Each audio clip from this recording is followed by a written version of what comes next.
cannot do those, but yes, I love a good sign of spring. Hi, everyone. Good morning. It is May 1st. Happy May Day. We are here in the Ways and Means Committee. It is 9:15.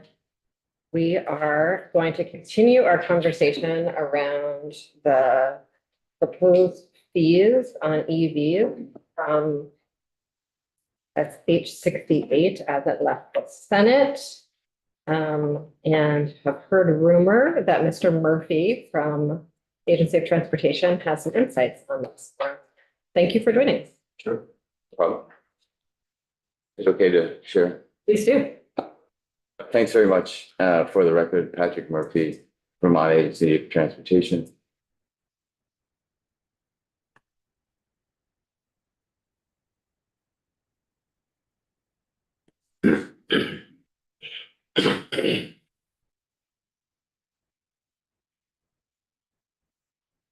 So I've just included the language here. I don't know if you want to run through it again or if you just want to have this here to refer back to later if there are any questions, but I understand that you had reviewed it a bit yesterday. We did, yeah, thank you. This is just a summary of what is happening with that language. I think we're all a little bit confused about why and how you came up with the number. Sure. Things like that. Okay, so I'll walk through sort of how this came about in the Senate Transportation Committee. And then what the sort of data and analysis was that the agency provided to come to that number and to this language.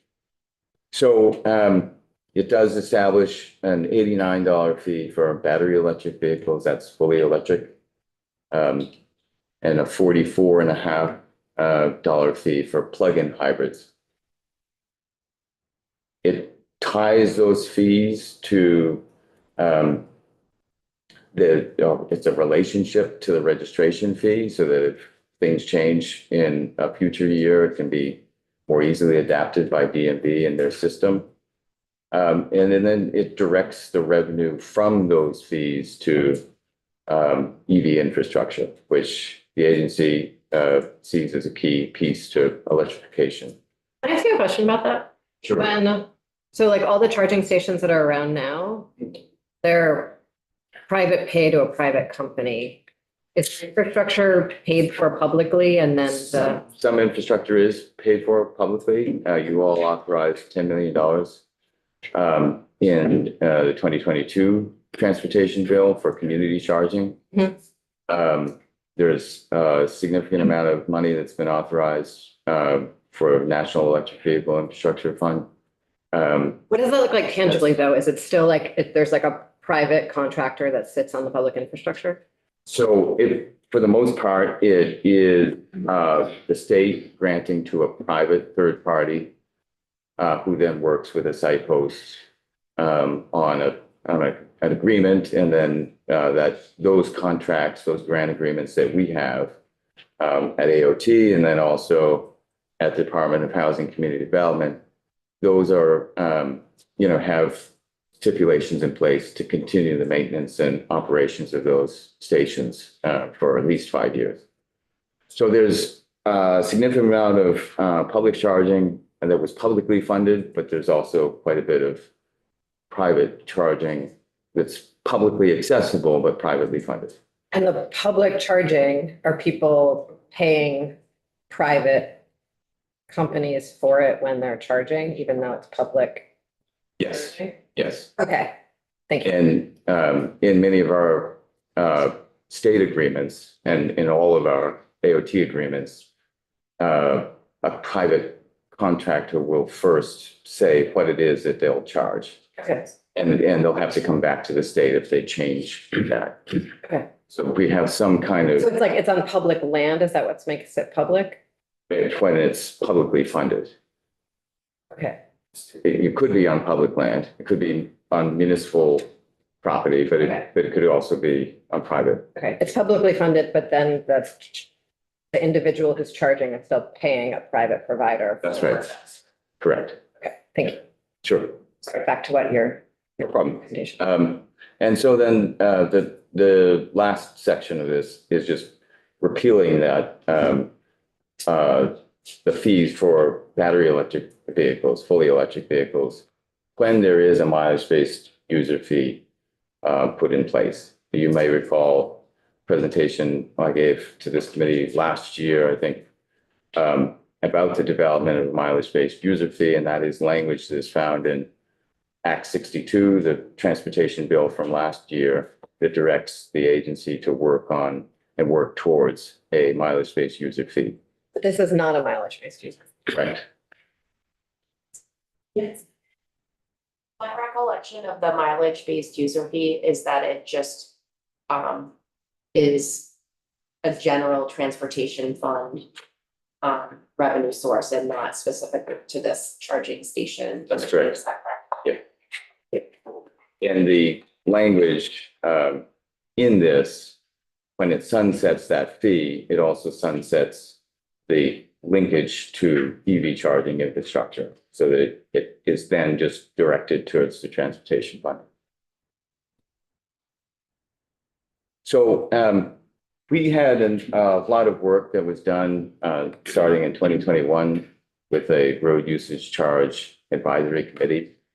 And through that process, a number of stakeholders and outreach to the public survey work, we came to the notion of a mileage-based user fee as being preferable. So we had concerns around a flat fee for a number of reasons. That it would have potentially, if it were pegged at the average amount of that people pay in gas tax for an average gas vehicle in Vermont, that would have equity impacts on households with lower incomes, that people more accustomed to the gas tax model where you're paying as you go, could result in unfairness and having to pay some lump sum right up front.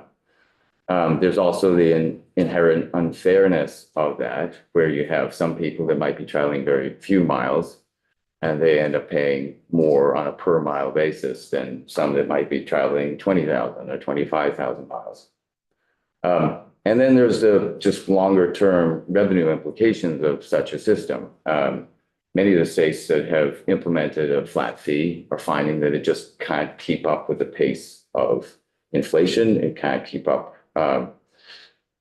in terms of you really have to set a flat fee very high in order to be able to fully capture what you would ordinarily get through the gas tax. So those are all disadvantages to a flat fee and concerns that we shared with the Senate Transportation Committee. And it's not that those concerns have gone away. I think it's that the agency also realizes that scale here is quite important. So when you're talking about a smaller surcharge, those kinds of questions don't become as important. So if fees are set low enough, and we communicated this to Senate Transportation as they were asking us to help them determine what a proper fee amount was, the fees were set low enough so that you didn't have to have multiple payments throughout the course of a year, which would be costly for DMV to implement. It would be more time consuming to implement. And we felt like it was not worth the effort given the amount of time that this would be in place. So we provided that input.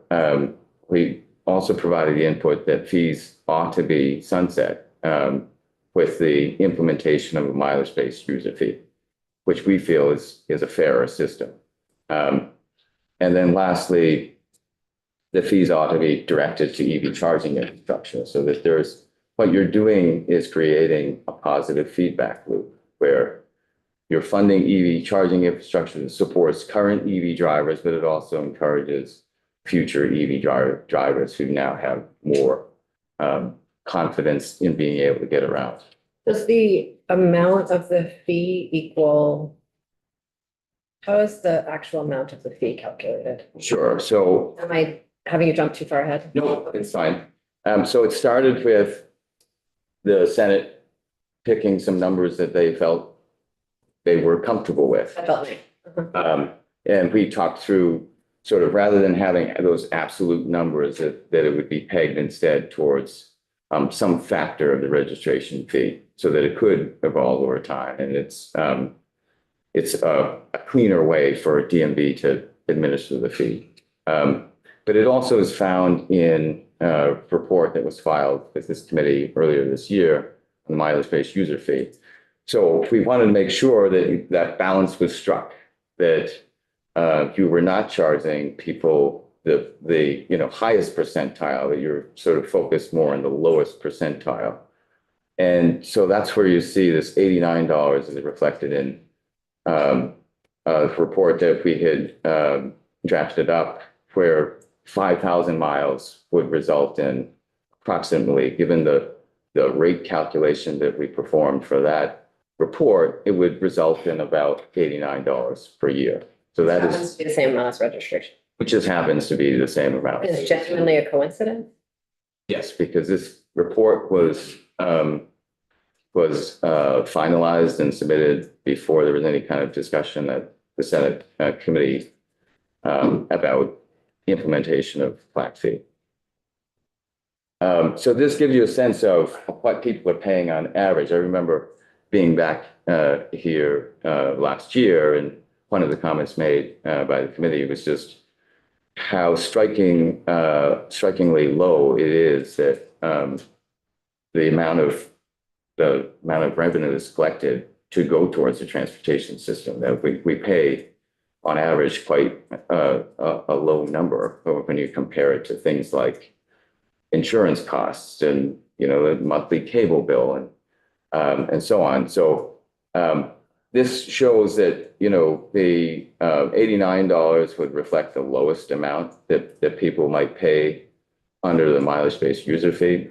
And then a fee of $44.50 for plug-in hybrids would still result in paying less than the average amount that you would pay as a gas vehicle, $127, given the average fuel economy of a plug-in hybrid.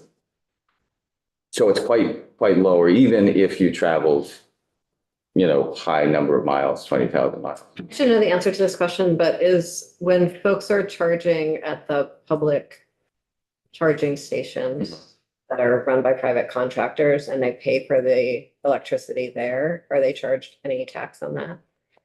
They're not charged any per kilowatt fee. We had discussed that in the report as a way. Sorry, all the reports have faded very far from No, so at this point in the session. I appreciate that you wrote it though. Yeah. So we had discussed that, where a per kilowatt hour fee was talked about in the context of how do we capture the out-of-state revenue. So anywhere from 18 to 25% of fuel sales in the state are from out-of-state visitors. We know that through credit card data. And so the per kilowatt hour fee was how do we capture that revenue from visitors? And there are a significant number of impediments to that. And there's a number of ways to just avoid the tax. But like right now, when people are paying, what do they pay any taxes on that electricity? They don't, no, they're paying the electric rate. Okay, and there's no fees on that. There's, Just know by the sensory expenses along on the telecom bill, which was the universal service fee. I guess that's on phone lines, but there is the efficiency charge. That's on your electric bill, but I don't know if it's on like when you When at the you- charges. Okay, yeah, there's no specific fee that's being collected like on behalf of the transportation agency Okay. to go to transportation. okay. I didn't even know if there was a sales tax on it. Like I know that's what I don't know if any tax fee is charged there. So yeah, you can. And just sort of another question about this piece, so the comparison to the gas tax, I guess my understanding of part of the gasoline tax is that we're asking users of our transportation infrastructure to pay in to help cover the maintenance of this. And I guess I'm having a little trouble sort of understanding the next, I mean, I think I understand the nexus between the EV charge and the charging infrastructure, but it doesn't seem to be replacing the gas tax and its role in supporting transportation infrastructure. So the kind of comparison here feels a little apples to oranges, sort of saying, hey, it costs less than you would with your gas tax, but it's not helping fill that hole that we have in the T fund as folks switch to EVs and are not paying gas. Sure. So it's a similar concept. We're asking people to pay for the infrastructure they use. This is contributing to the transportation infrastructure. So, you know, the gas tax goes to the transportation fund, which also funds EV infrastructure. Has in the past, EV incentives in the past. So there are a number of things, you know, public transit and other ways that we see as strategies to reduce our carbon footprint. So you know, But maybe not helping with the like. but it's important to note that this has been proposed by the Senate as a bridge to that replacement of the gas tax. We don't see this as, you know, at all replacing what is currently being lost in revenue. We have over 1.5 million probably. If we were to apply what we have proposed as a mileage-based user fee, we have over 1.5 million that we're losing this year in revenue to electrification. So this won't cover that. This is only a partial measure. And I think it was, you know, the desire of the Senate Transportation Committee to be able to put some more funding towards EV charging infrastructure, that there was a provision within the H.868, which provided funding, $1.7 million for community charging, but that the way in which it was done would have taken money away from public transit for electrification of their Sprinter vans, and it was sort of a convoluted moving of money around from central garage. And so there was a desire to still meet that intent to fund EV charging infrastructure, but to do it in a different way. Okay, and so can you talk, and maybe this is on your next slide, I'm sorry. How long you anticipate this, that we would basically, just want to make sure I understand, we would set up this brand new fee to cover EV infrastructure and then would sunset this fee and replace it with a fee that would just go directly into the T fund. Right. Is that the idea? Part of to the representative's point, part of the language keeps in place that fee for a plug-in hybrid. And when the sunsetting would happen for the battery electric vehicle, that would stay in place, and that would be directed towards the transportation fund. So it is to get us to a place where we are beginning to actually replace the lost revenue through electrification. So it's only imagined that this would bring us to July of 2026. Generally, agencies don't want to set up brand new fees that are going to be sunset a year later. And so I'm a little startled. Well, you know, there have been significant investments that you all have helped to make in DMV's core IT systems. And that provides them the ability to do some of this work more cost effectively. If you were to say, could this be done maybe a few years ago, I think the commissioner would probably push back more strongly against it. What we've asked the contractors who work on those systems, sort of a time frame for how long it might take. If this were to pass and become effective July 1, work could begin. It's expected that we could possibly have something in place by October, and that would cost somewhere in the vicinity of $40,000 to $50,000. So, And there's the public information campaign. and then there's, you know, And I think it's sort of overstating what it is. It's not like a huge public information campaign. I think it's to let people become aware of it so they're not surprised when they get their registration in the mail, that there's, you know, an added fee to it. So it's just kind of making sure that people are prepared for that. This is the timeline to your question that we had submitted last year when it was expected that the federal funding to implement a mileage-based user fee would become available last year. The timeline had kept on being pushed back by the Federal Highways Administration, and so we kept on waiting. And now we just in the last month, it was the notice of funding opportunity was issued. So that will be an application that we make by May 27th. Do you have a new timeline? Yes. Thank you. Sure. So by May 27th, we'll have applied for it. The current estimate for actually seeing what awards have been made is the October timeframe of Do you, this year. is it like, what are the chances that you'll get it? I think it's, we have a strong application Okay. and we've been working very closely as well with our the Eastern Transportation Coalition, which is a multi-state group, and believe that they feel that we're pretty well positioned to be able to. This is the first time that Vermont will be applying for a grant. And what we're proposing with the mileage-based user fee is a really cost-effective model that a lot of New England states can follow because they also collect pedometer readings to their vehicle safety inspection system.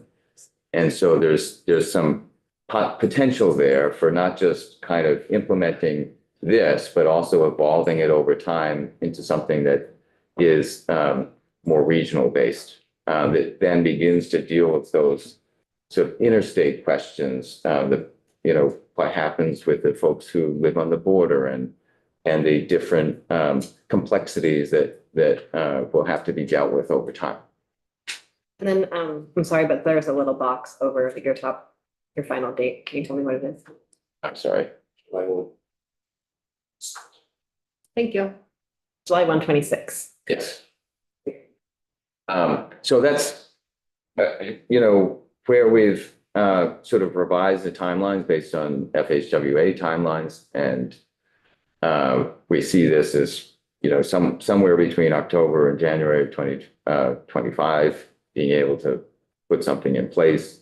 And then that just carrying us to the end of fiscal year 2026. This is just to give you perspective on where states have implemented flat fees generally for electric vehicles.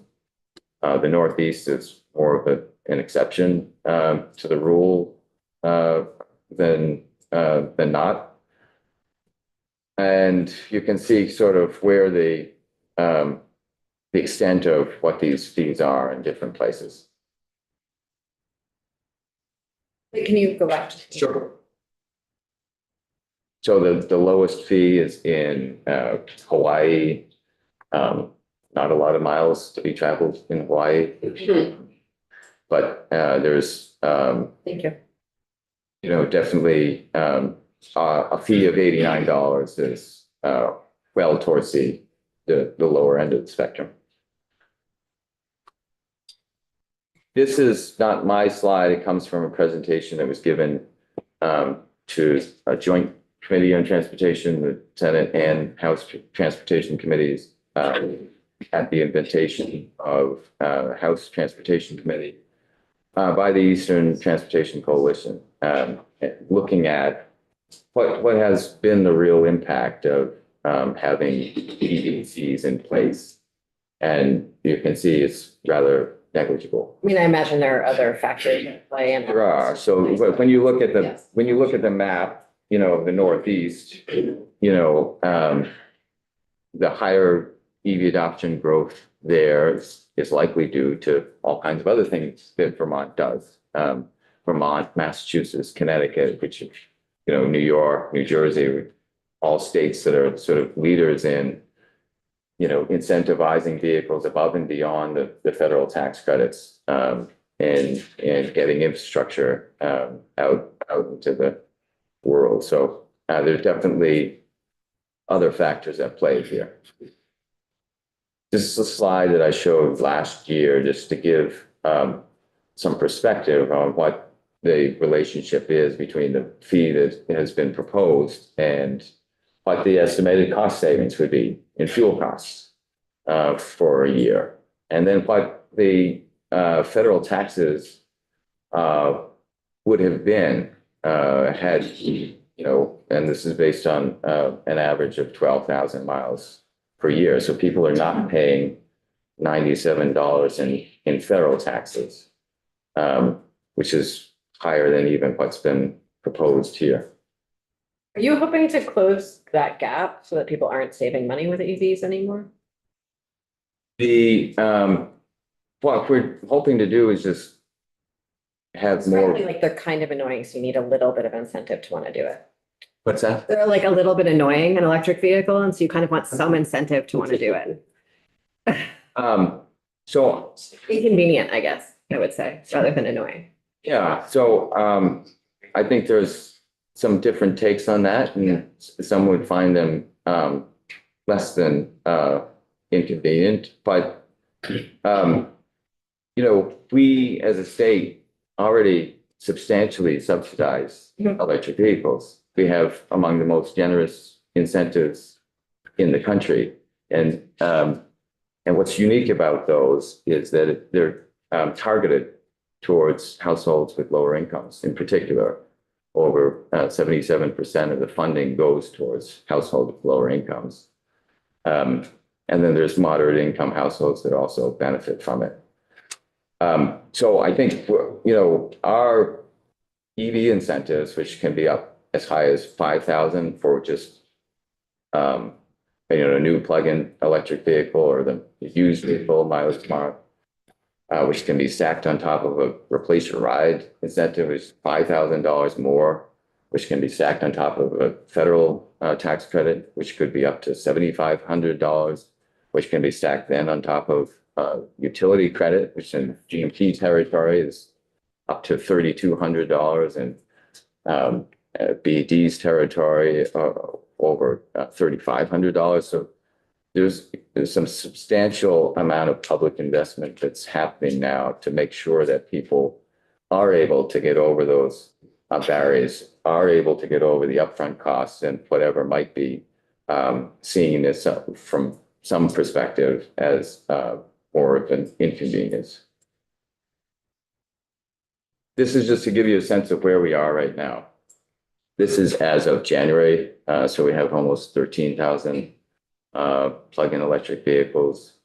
You know, we don't have this first quarter data yet cleaned for this year, but we're likely at about 14,000 vehicles. This is where, You go back to that slide, Chuck. sure.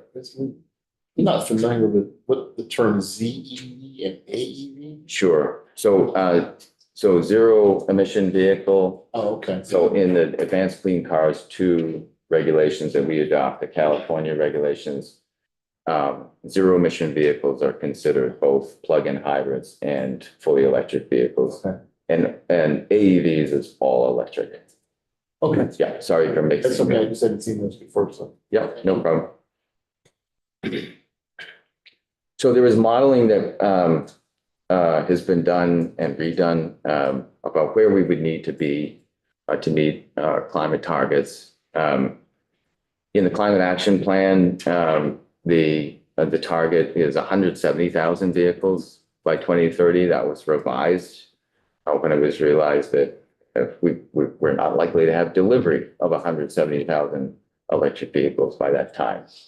So that was revised downward, and we're now striving for 126,000 electric vehicles by 2030 and 27,000 by 2025. 15% of new vehicle sales, which is I'll get to in a second, would be exceeded if we had about 6,000 vehicles, new vehicles added to the fleet that are electric. In the last quarter, we had over 1,800 electric vehicles. So we're on pace for that. This is the actual language from the Climate Action Plan. I know it's been discussed a bit. Legislative action to incentivize EV purchases should not be limited by other policies that disincentivize EV adoption. For example, road user fees for EV drivers should not be imposed until new annual registrations of EVs exceeds 15%. So there's, I think, some debate to be had about this language. And if you're thinking about investing in EV charging infrastructure, whether or not this is a policy that you see is disincentivizing EV adoption. The data that we see from other states is that a fee at this level does not. And in fact, that the investment into the charging infrastructure could support EV adoption. This also relies on previous reports around this notion of 15% that predate all of those vehicle incentive programs that I talked about. So in 2013 and in this case, there was an earlier 2016 report that's linked below. And then again, in 2019, those were all before any incentive program was in place. And in fact, there's language in those reports that suggests that a fee be paired with incentive programs. So there's some debate about, whether we should be tied very strictly to the language of the Climate Action Plan if our overall goal is to support EV adoption and to raise the money that we need to do it. So who are we quoting here? See, there's a page, road. This is the Climate Action Plan that was adopted in 2021. And who wrote that? We did. Well, there's, The legislature. there was Yeah. Yeah, there was legislation that passed. a whole group of stakeholders, Climate Council. The legislature created the Climate Council. The Climate Council spent an enormous amount of time and energy deliberating, created the plan, we adopted the plan. Thank you. Yes. Before we go into the horizon of the future, I wanted to just reflect on the history of the support systems that evolved under the technology of internal combustion technology. And there was a considerable role for private capital. And that isn't providing the support services, never mind the road maintenance and operating from AOT. And I'm not seeing any role or provision or strategy to engage private capital in creating the infrastructure here in Vermont. Obviously, one of our, how shall I say, constraints is that we have a relatively small population compared to the miles of road system we have. Our neighbor, as my friend from St. Johnsbury points out, has the same miles of roads and twice as many people to support it. So we really have to figure out multiple sources to create that infrastructure. And I don't see any role for private capital or a strategy to compel, if you need be, a private capital to help start creating that infrastructure. Because as you say, folks who drive here and arrive here and visit here are paying, if you will, only occasionally towards this, but they really need the infrastructure when they're visiting. So we got to get that going. Sure. So that is exactly what we're doing. With the federal funding that we're using, none of that is being matched with state it's all being matched by the private sector. We're right now in the process of developing a list of qualified EV charging providers who will partner with us to deploy all that federal funding, but also their own private funding. So that is the strategy that we have to build out the infrastructure that we need, is to make sure that that initial investment is happening. And it's never, I think, been the intent either of our agency or of the federal administration that this would solely be done with public investment. That the federal National Electric Vehicle Infrastructure Program is a down payment on all that infrastructure. And that once there is that sort of demand for greater infrastructure, that the private sector will be taking over. The Advanced Clean Cars 2 regulations that were put in place, that creates obligations on the part of automakers to actually deliver electric vehicles to our state. And that puts us in a better position to encourage, even though we are a smaller state, to encourage more private investment here, because they can count on there being a trajectory of electric vehicle adoption that warrants their private investment. So I think that's completely in line with what we're trying to do. But the private participation appears to be beholden or in response to federal policy rather than state policy here. No, or am I misunderstanding the way you've described it? It's directed by both, and as it should be. The private sector should be directed by the public sector, But I'm not aware of any incentives that we've created, the legislature, to compel or induce electric car producers to pony up and say, we're going to expand the capacity along the interstates or state highways. Sure. And have sort of achievement markers. We know you don't have to go more than 30 miles before you can find a plug-in. Yeah, so Just to pick a figure. the regulation is on the automakers to deliver those vehicles, and in order to be able to sell those, there will need to be that infrastructure, and the private sector will have to fill in. Our role has been in working with the private sector to encourage that. So I think that's what the aim of this whole measure is to do. It's to, with some state funds, encourage the further private investment in our charging infrastructure, and that is one of the key strategies that is or has been identified in the climate action plan. After Representative Brannigan asks her question, I'm gonna encourage us to let you finish your presentation. Representative Brannigan. Oh, it's fine. You're welcome to. Well, it's an issue I had yesterday too, and I understand everything you've said, and in some sense, it makes a lot of sense. It's just, and, encouraging people who wouldn't otherwise be able to take advantage, on and on and on. But what it ends up being is that the same people who are paying for roads and bridges and culverts now are paying for them as these people get up on their using their EV vehicles that somebody else is paying for it. The EV people are not paying for their usage. They're paying to register their car and to have these pumps all over the place as they need to. I can understand that. And I don't want everybody else to pay for them. I want the user to pay for them. But also these folks are using the roads. And to me, that just seems really unfair to everybody else. So that's what we're also working towards with the mileage-based user fee, is to, by 2026, using federal funding to help support the implementation, that we would put in place a mileage-based user fee to do just that, to make sure that every vehicle, it's not the individual owner, but every vehicle is paying for their impact upon the transportation system.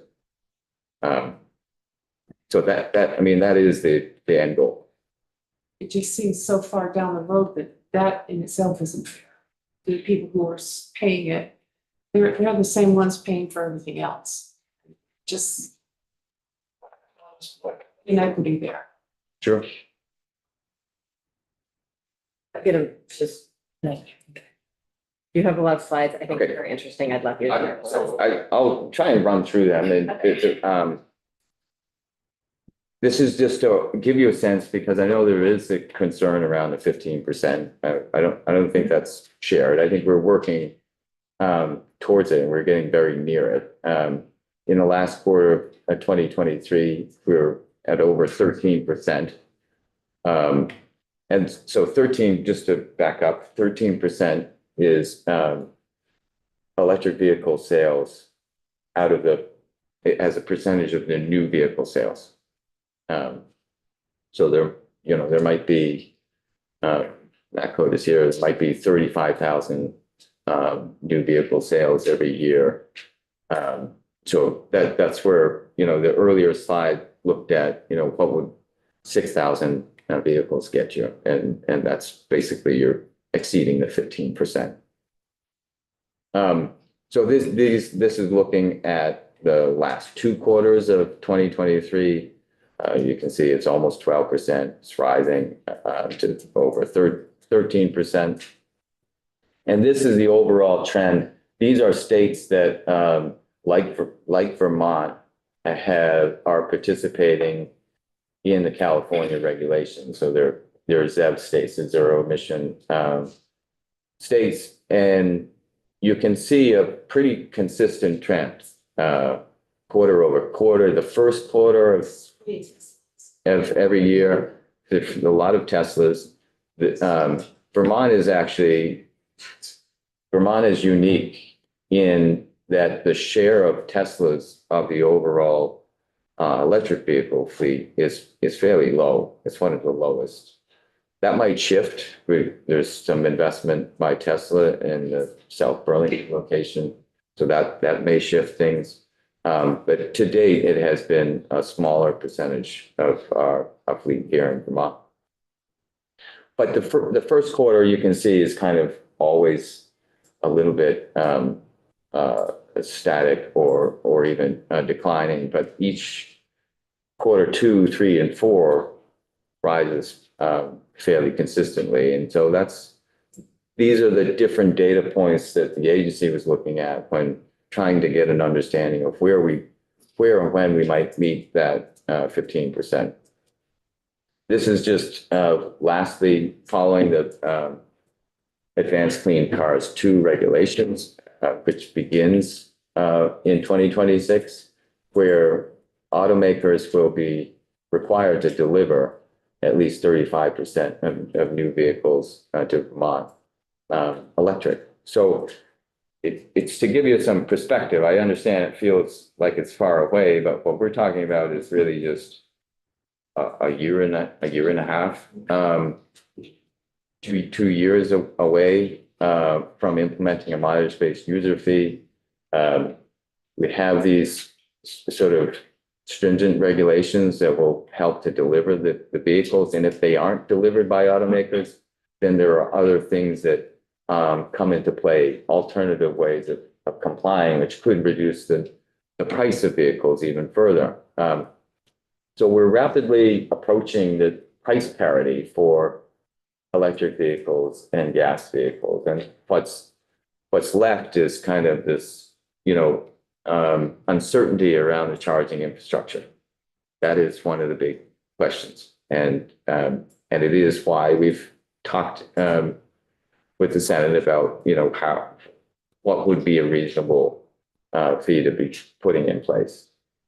This is a report from last year that looked at all of the states and how they're doing in terms of climate and equity action. And I think it's worthy is ranked the highest in the nation according to these criteria by the National Resources Defense Council. It's because of our EV charging infrastructure investments. It's because of all of the work that we've done around our incentive programs, not just to provide a lot of funding to it, but to direct that funding to the people who need it most. So we're making a lot of progress in the legislature, you all have provided the agency flexibility over the past year to be able to change around our incentive programs, have some flexibility in how we structure them, and that in turn allowed us in late July to make some changes that tripled the number of incentives that we're doing on a monthly basis. So we're rapidly increasing our EV adoption. A lot of it is in part due to actions that you all have taken to incentivize that. And we feel like that we will be in a good position by the end of this year to be near that 15%.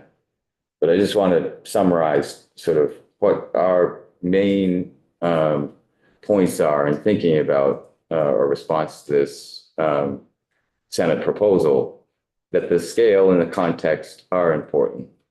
If this were a fee that were, more in line with what the average gas tax would be paid by an average Vermont vehicle, which would, about $170, $180, could be upwards of $196.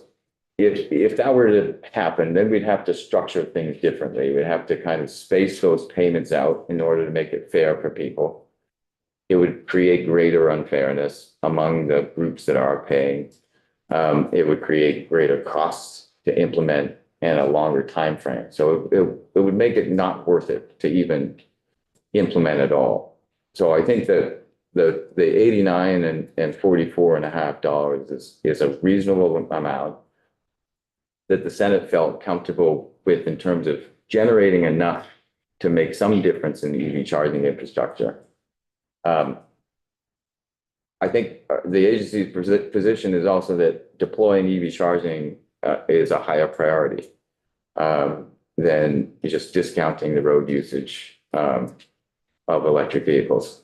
That it can in fact create this positive feedback loop where you're not only allowing more infrastructure to support the folks that are currently in electric vehicles, so it's a clear connection between the user and who's paying, but that it also can help encourage that trajectory that we see Vermont on. And then just the sustainable transportation system requires a sustainable source of funding, just like all other parts of government. And if we see this infrastructure fee as that bridge to a mileage-based user fee by July of 2026. And we do see the mileage-based user fee as a way to cost effectively and fairly raise that revenue that's needed for all kinds of different things, not just EV infrastructure, but roads, maintenance, bridges, bike and pedestrian infrastructure, public transit, and so on. So I'll stop there and happy to go into. We just have a few minutes, but I know Representative Meadows said something and Representative Manning. Yeah, back on the slide about 100% by 2035. Just curious, what's the GVW for that? Number slide. What's GVW? Can I have one person say it so I can hear? So Wait, what's GVW? gross vehicle weight. Gross vehicle weight. How- 21.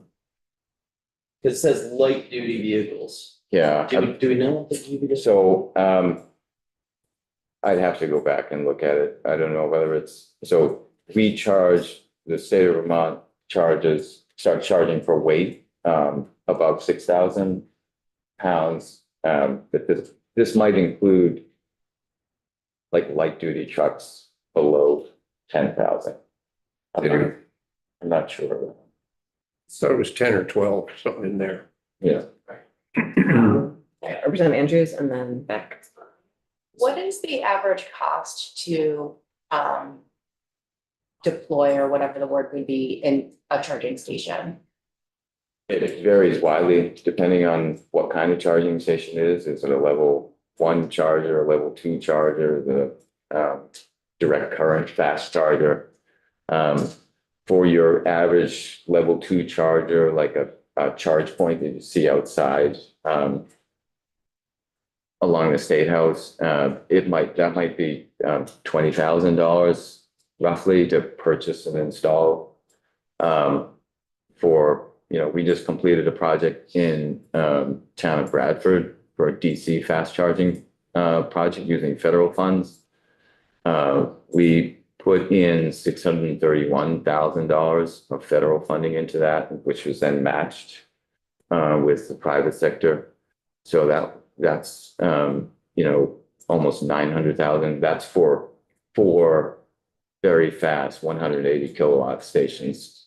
And so to just put a finer point on that question, the sum of these fees you would get in a single year, how many charging stations are you expecting to set up? That depends on, what program it ends up funding. So the Commerce and Community Development has a community charging program that exists now.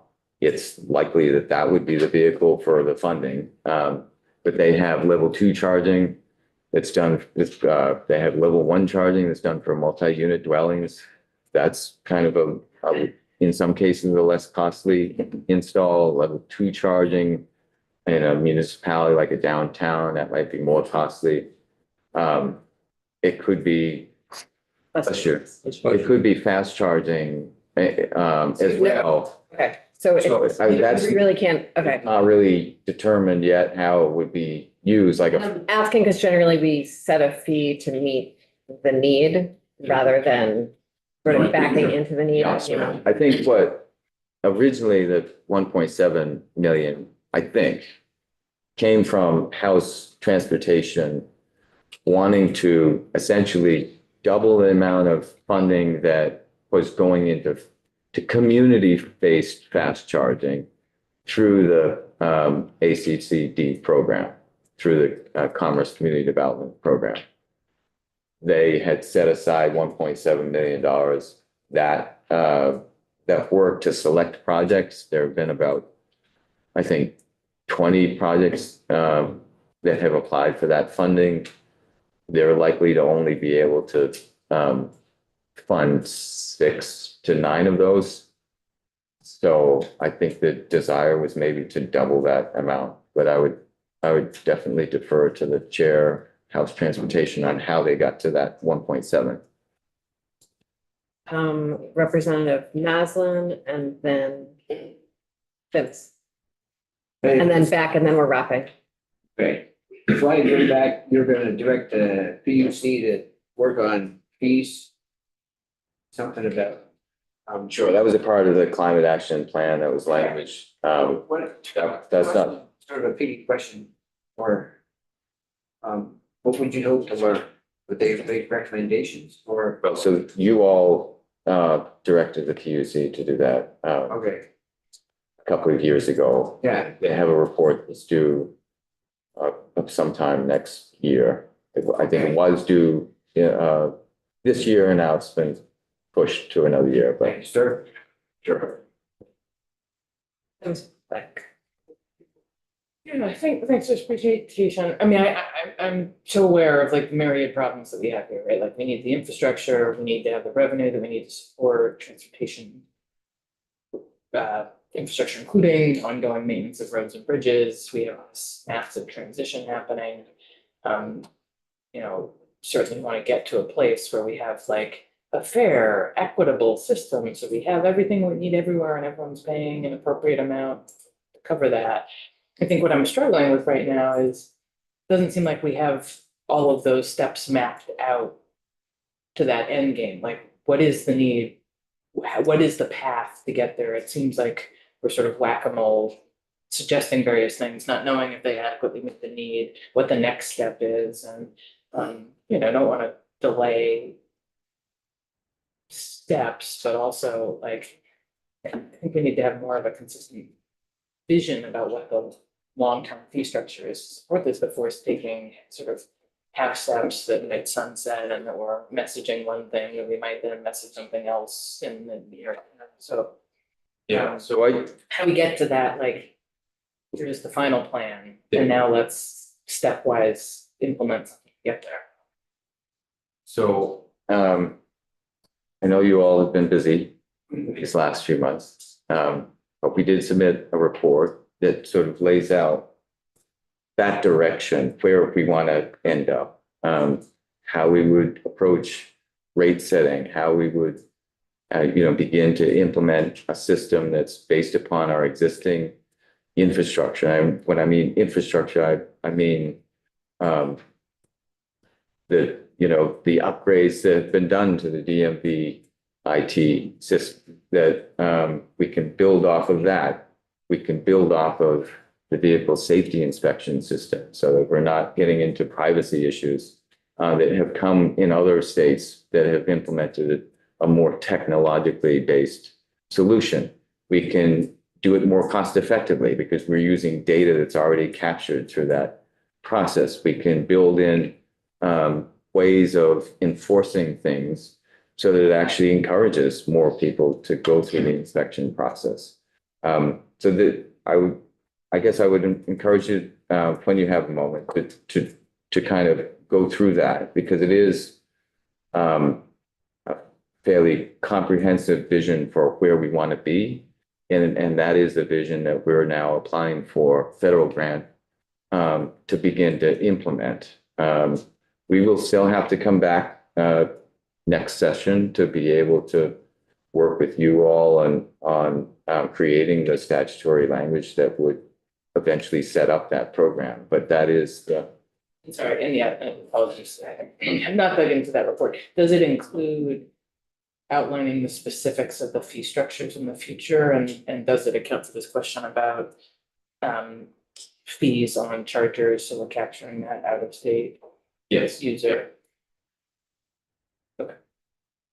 And then this is a part of that, or this is at odds? My understanding is this is not a part of this. This rose up from, I think, the Senate's sort of disappointment in the delay in FHWA funding to implement. So we originally had a timeline that we thought we could implement a mileage-based user fee by July 1, 2025.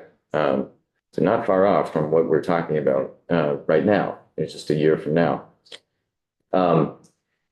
So it was.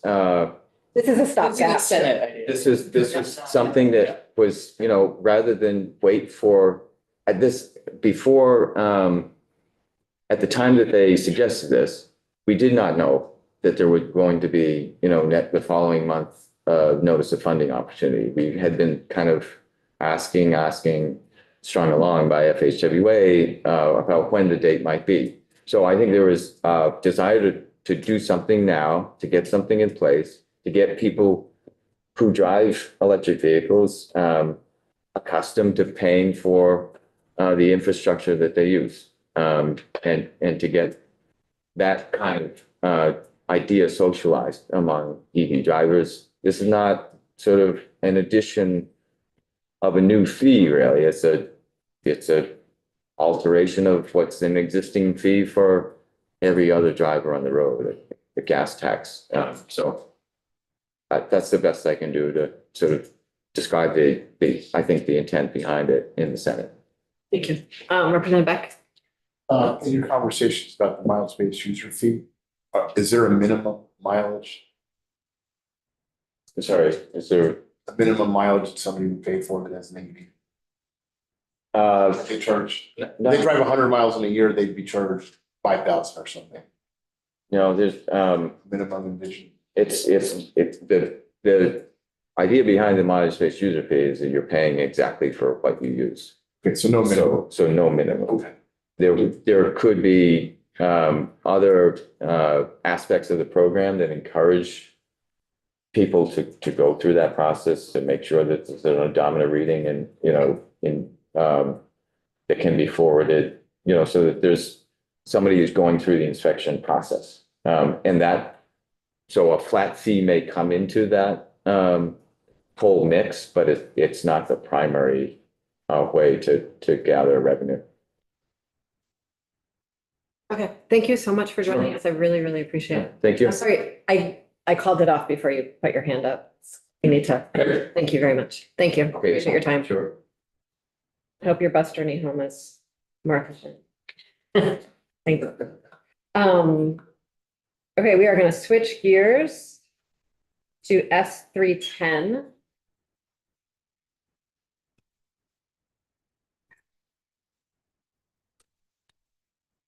Last, we were spending time with S310. We already did sort of a walkthrough of the bill and a walkthrough of the fiscal note. If folks are able to refresh their memories on that. Representative Sims worked with Tim and Legislative Council to have a amendment drafted, and Tim's gonna take us through it. Thank you very much for having me back, Minnie. And I'm sorry, right before you start, do you want to say anything first? Sure. This generally is a bill about disaster mitigation, recovery, implementing lessons learned. Flood.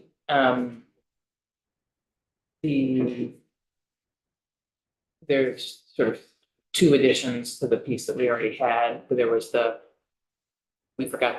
folks forgot to include us in receiving the report. So that was the earlier amendment that we had. And then there are two additions, which are wanting to kind of formalize and continue to support the treasurer's good work convening all of the different technical assistance providers and folks who draw down resources to make investments in climate resilient infrastructure. I think we heard, and so this is kind of carrying on the work of the sporadic testimony that we had throughout the session about how we want towns to be able to get the support they need, making investments to be more resilient. There are all these different partners doing all these different things. How do we make that better and easier? And so there's language in here to ask the treasurer to report back on the convenings that they have been doing. And then the other piece is, I guess, a request that we consider flood disclosure language that was in H639. So, and just reminding folks that we sort of started this all with a report from joint fiscal. I don't know if anyone remembers that. And so, floor is yours. Thank you. Thank you very much for having me. For the record, my name is Tim Devlin, Legislative Counsel.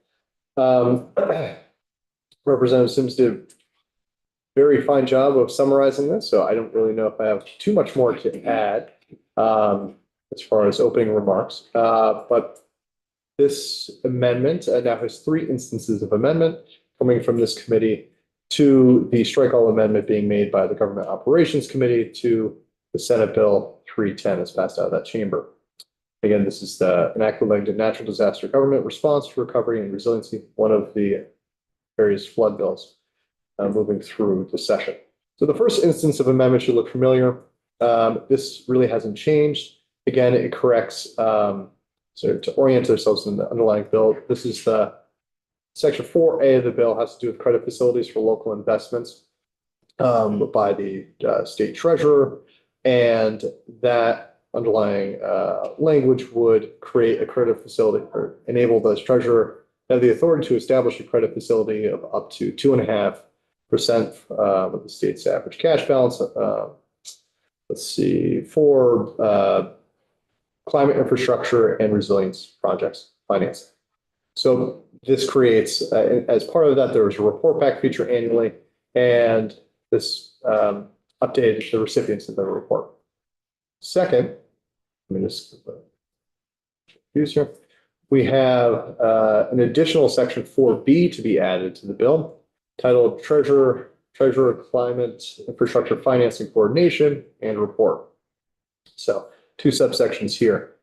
A, the treasurer may use funds appropriated in fiscal year 2025 to coordinate climate infrastructure financing efforts within the state, including use for administrative costs and third-party consultations. Treasurer shall seek to create a framework for effective collaboration among state organizations, agencies, and financial instrumentalities to maximize the amount of federal funds the state may have received and to efficiently coordinate the deployment of these funds. So that's the more substantive section. And then we have a reporting feature based on that. So this would be a second report.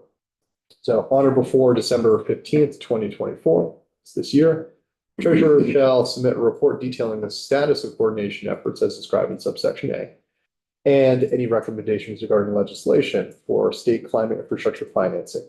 And that would go to House Committees on Appropriations, on Commerce and Economic Development, on Environment and Energy, and on Government Operations and Military Affairs, and on Ways and Means, as well as to the Senate Committees on Appropriations, on Economic Development, let's just say, on Housing and General, actually, sorry, no, that shouldn't. Economic Development, Housing, General Affairs, that's one committee. On Finance, on Government Operations, and on Natural Resources and Energy. And then moving on to the third instance of amendment, this brings in sections 1 through 5 of the other bill, H 639. One second on that. Sure. Because they're really fairly separate topics. So we heard testimony that the treasurer's sort of been doing, office has been doing this in an informal way. There's a lot of federal dollars that we're not drawing down, partly because we don't have county government. And they're sort of looking for a way around that to make sure that we are maximizing the resources in the state. This is essentially just formalizing it so that we can maybe think about what appropriate next steps would be like next year. Anyone? Yeah. My question, back when the treasurer was in and subsequent, when we create this structure, it's not clear to me that the treasurer's office would have or could find the capacity to implement the drawdown that we think is potentially there that we have not taken advantage of. Once you put together the knowledge about what are you failing to draw down, the question is, how do you create the infrastructure to draw it down? I think that's what they're figuring out. Okay. But Yeah, I was gonna say, I mean, I think that's the creative framework for effective collaboration among all these entities. I don't necessarily presuppose that the treasurer's office is the right place to hold this. I think that's the one's facilitating the conversation, but let's make sure they come back to us and we get that, we're like, well, what is the right structure? Who does hold this? To make sure we don't just have it continue to be everywhere but nowhere. I agree. Identify the capacity before you target the addition for the capacity. any other thoughts, questions on this? Great, okay. So the next section, this was as Representative Sims said, this was a request from other committees that have already worked on this. They thought it would be easier than doing it as a floor amendment, essentially. But it's language that has been worked pretty comprehensively in other committees. But we have not looked at it before. It has very little to do with Ways and Means, and this is sort of an end of session type of activity we're engaged in. Back to you, Tim, if you could take us through the language. Sure. So, Remind us the bill number. I'm sorry about this. yes, that is 639. Thank you. Act relating to flood risk disclosure, accessibility standards for state funded residential construction, housing accountability and recovery, residence evictions. This captures just the first 5 sections of that bill, transplants them here. So let's see, we have, this will create in the 310 new sections to be 36A through E. And to read as follows. Let's see, 36A will create a new division, section 27 VSA 380, withheld disclosure of information, conveyance of real estate. So A, prior to or part of a contract for the conveyance of real property, the seller shall provide the buyer with the following information. 1, whether the real property is located in a federal emergency management agency mapped special flood hazard area. 2, whether the real property is located in a federal emergency mapped moderate flood hazard area. 3, whether the real property was subject to flooding or flood damage while the seller possessed the property, including flood damage from inundation or from flood-related erosion or landscape damage. And 4, whether the seller maintains flood insurance on the real property. Then we have a failure to do so Subsection B, failure of the seller to provide the buyer with information required in sub A. This section is grounds for the buyer to terminate the contract prior to transfer of title or occupancy, whichever occurs earlier. C, buyer of real estate who fails to receive the information required. The section may bring action to recover from the seller the amount of the buyer's damages and reasonable attorney's fees. Buyer may also seek punitive damages when the seller knowingly failed to provide the required information. Subsection D, a seller shall not be liable for damages under this section for any error, inaccuracy, or omission of any information required to be disclosed by the buyer under section A. Subsection A of the section, when the error, inaccuracy, or omission was based on information provided by a public body or another person with a professional license or special knowledge who provided a written report that the seller reasonably believed to be correct and that was provided by the seller to the buyer. So that's the safe harbor provision there. Subsection E, non-compliance with a requirement of the section shall not affect the marketability of title of a real property. Then we go on to another to be added section in Title IX, VSA, Section 4466, required disclosure model form. Landlord shall disclose in advance of entering a rental agreement with a tenant whether any portion of the premises offered for rent is located in a Federal Emergency Management Agency map special flood hazard area, and the notice shall be provided to the tenant at or before execution of the lease. A separate written document substantially in the form is prescribed by the Department of Housing and Community Development, pursuant to the next section. B, Department of Housing and Community Development shall develop a model form from the notice provided under this section that shall include the information required for subsection A. Already waiting and saying they should take that form. Section 36C will amend the existing statutory section 10 PSA, section 6236E. This has to do with mobile homes. All mobile homes lot leases shall contain the following. Skip down to create a new section. 8A, notice that the mobile home park is in a flood hazard area. Any lot within the mobile home park is wholly or partially located in a flood hazard area according to the flood insurance rate map effective for the mobile home park at the time the proposed lease is furnished to a prospective leaseholder. This notice shall be provided in a clear and conspicuous manner in a separate written document substantially in the form prescribed by the Department of Housing and Community Development pursuant to subdivision B of the subdivision 8 and attached as an addendum to the proposed lease. Next section just has the Housing and Community Development creating that form. The next section, the to be added 36D, will amend the existing statutory section 10 VSA, section 6201, a definition section. And let's see, the definition of mobile home, skip down to, actually, they just changed some of that leading language. Mobile home is not modified itself, apparently. Mobile home park is also, I think these are in here just to provide context to the reader.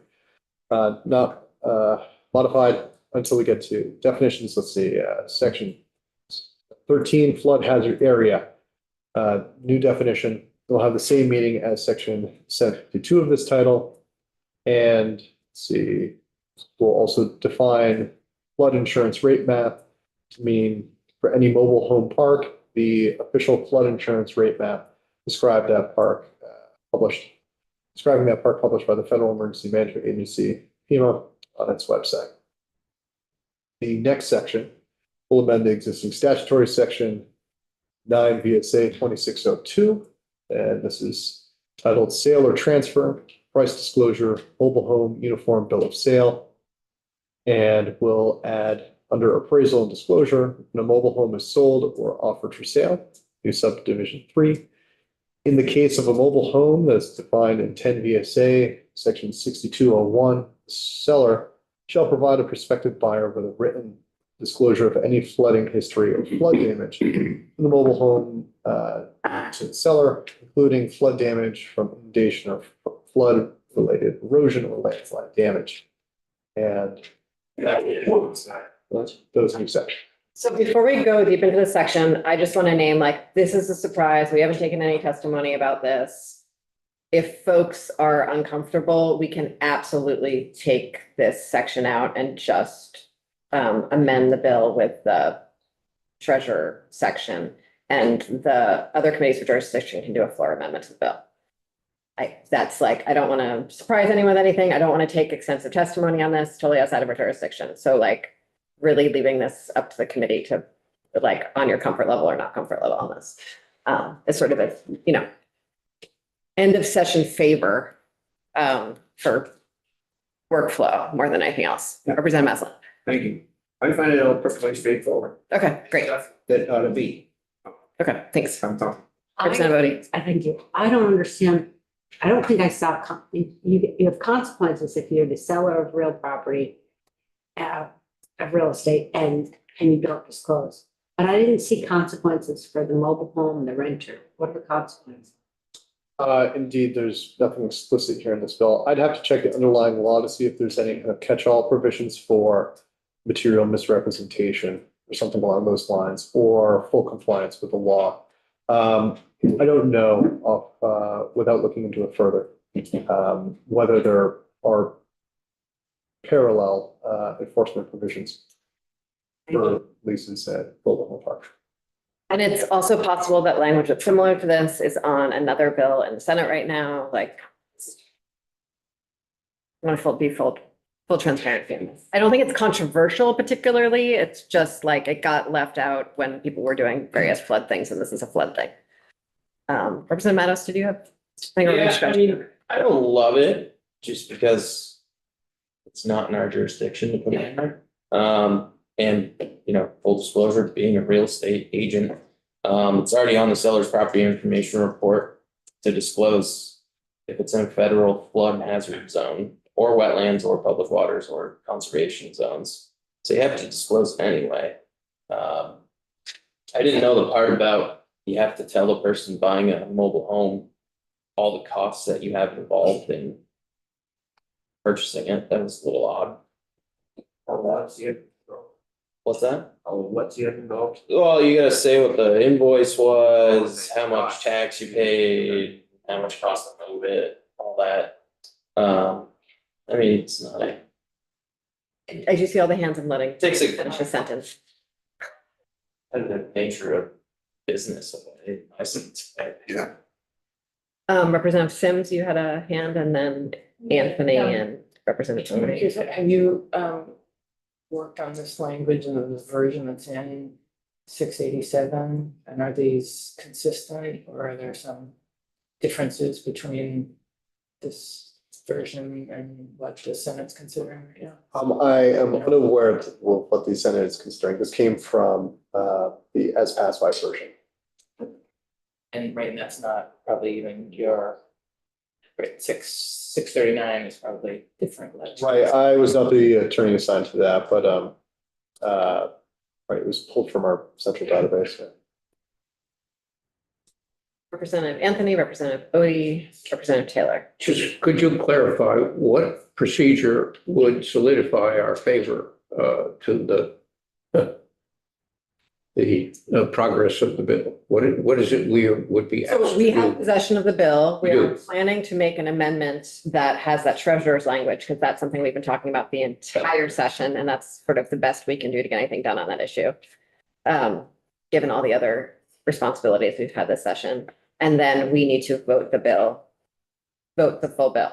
So the question that I, want us to get and I didn't hear any objections on the treasurer's language. Or I think the underlying bill, but honestly, it was a few days ago and I don't remember exactly the conversation we had that. So the question that I'm wondering from people is, do you feel comfortable amending with this language or not? With this second chunk of language about the flood disclosure? The answer is yes. Okay. But it's okay if your answer is no. Opposite. Okay, great, that's The fine, people can reason is disagree. because I have so many questions that I Okay. have to ask. If I were presenting this on the floor, Mhm. I wouldn't have the answer to so many questions. So I would think that it's better to have it be an amendment from somebody who's taking all the testimony, so they can give answers. Yeah. That would be my, and I'm not opposed or feeling it. Okay, I'm sensing a general would rather we didn't do this part. Am I sensing that correctly? Okay. Sorry, Representative Taylor, you're next up. Still have a question. Is that, Go for it. down at the bottom, that number 3 in the case of a mobile home seller, Let's see, way down at the, page 8. page 8. Okay, Is that if the dealer is selling the mobile home, do they have to know where it's going and whether it's in a flood damage area? that's a good question. I don't know. I'm not really looking at this.